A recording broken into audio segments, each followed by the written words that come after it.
करीब 10 साल से सत्ता से बाहर रही कांग्रेस को तलाश है एक अदद फॉर्मूले की जिसकी बदौलत वो प्रधानमंत्री मोदी और बीजेपी की राजनीति को खारिज कर खुद सत्ता में आ सके। कांग्रेस अभी वो फॉर्मूला खोज नहीं पाई है, लेकिन कांग्रेस के सहयोगी दलों ने शायद उस फॉर्मूले की तलाश कर ली है जिसकी आजमाइश 46 साल पहले भी की जा चुकी है। और तब इस फॉर्मूले को एकजुट हुए विपक्ष ने कांग्रेस के खिलाफ ही आजमा कर जीत हासिल की। नमस्कार, मैं हूं अविनाश और आप देख रहे हैं अनकट। विपक्ष के साथ ही पूरे सत्ता पक्ष की भी नजर एक तारीख पर है और वो तारीख है 23 जून 2023। ये वो तारीख है जो बीजेपी के खिलाफ खड़े सहयोगी दलों को एक मंच पर लाने की सबसे बड़ी कोशिश की गवाह बनने जा रही है।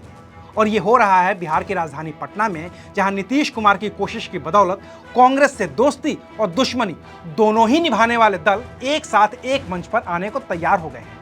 और इसी वजह से याद आता है 1977 का वो लोकसभा चुनाव जो इंदिरा गांधी के लगाए आपातकाल के खात्मे के तुरंत बाद हुआ था।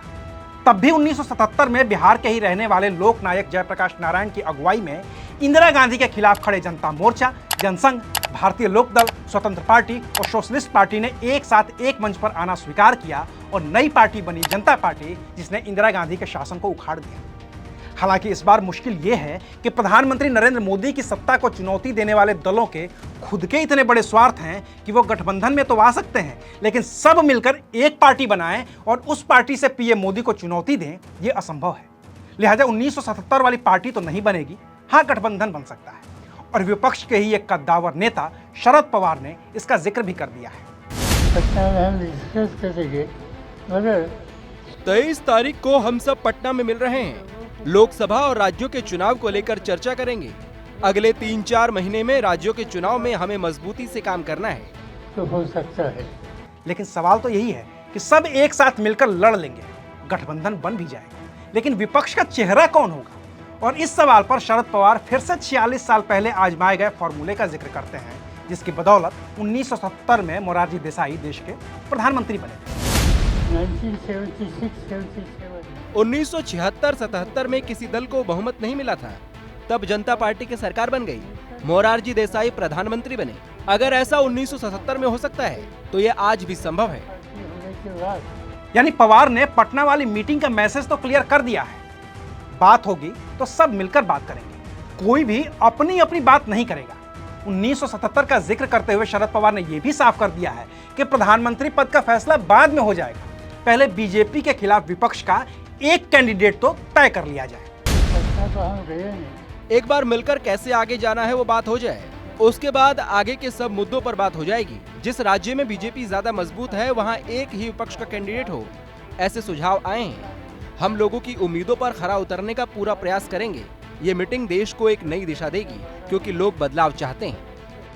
ये तो लिमिटेड टाइम है, लेकिन कहते हैं ना कि दूध का जला छाछ भी फूंक कर पीता है। और 1977 की सरकार में तो बीजेपी की पूर्ववर्ती जनसंघ भी थी, जिसे सबसे ज्यादा जलना पड़ा था। तो उसे हकीकत पता है कि 1977 में क्या हुआ था और 46 साल बाद 2024 में क्या हो सकता है। तभी तो सुशील मोदी कह रहे हैं कि इस तरह की मीटिंग पहले भी हुई है, लेकिन बीजेपी रुकने वाली नहीं है। जितना रोकेंगे, जितना विरोध करेंगे, उतनी मजबूती और उतनी ताकत से, दोगुनी ताकत से भारतीय जनता पार्टी आएगी। हर लोकसभा चुनाव के पूर्व इस प्रकार की बैठकें होती हैं, सम्मेलन होता है, रैली होती है, लेकिन उसका कोई परिणाम नहीं निकलता। और ये सच भी है। 2024 के लोकसभा चुनाव के लिए जो कोशिश नीतीश कुमार कर रहे हैं, ठीक वैसी ही कोशिश 2019 के लोकसभा चुनाव में आंध्र प्रदेश के मुख्यमंत्री रहे चंद्रबाबू नायडू ने भी की थी, लेकिन कोई नतीजा नहीं निकला। उल्टे चंद्रबाबू नायडू के हाथ से प्रदेश की भी सत्ता चली गई। तो अब 2024 में नीतीश कुमार चंद्रबाबू नायडू वाली जगह पर है। जगह लोकनायक जयप्रकाश नारायण की है और फॉर्मूला भी जेपी वाला ही है। लेकिन सवाल है कि कोशिश कामयाब कितनी होगी, क्योंकि 1977 में भले ही मोरारजी देसाई चंद दिनों के लिए प्रधानमंत्री बन गए थे, लेकिन तब भी जगजीवन राम से लेकर चौधरी चरण सिंह तक प्रधानमंत्री पद की रेस में थे। चंद्रशेखर भी थे ही, जनसंघ के अटल आडवाणी भी थे, और उसी का नतीजा था कि 2 साल से भी कम वक्त में सरकार गिर गई। चौधरी चरण सिंह भी चंद महीनों के लिए प्रधानमंत्री बने, लेकिन वो भी सरकार गिर गई और इंदिरा ने फिर से सत्ता में वापसी कर ली।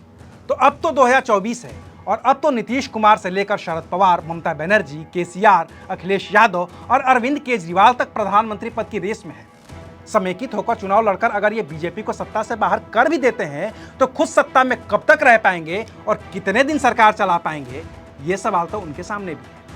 देखते हैं विपक्ष की ओर से इसका जवाब क्या आता है। तब तक इंतजार करिए और देखते रहिए अनकट। शुक्रिया।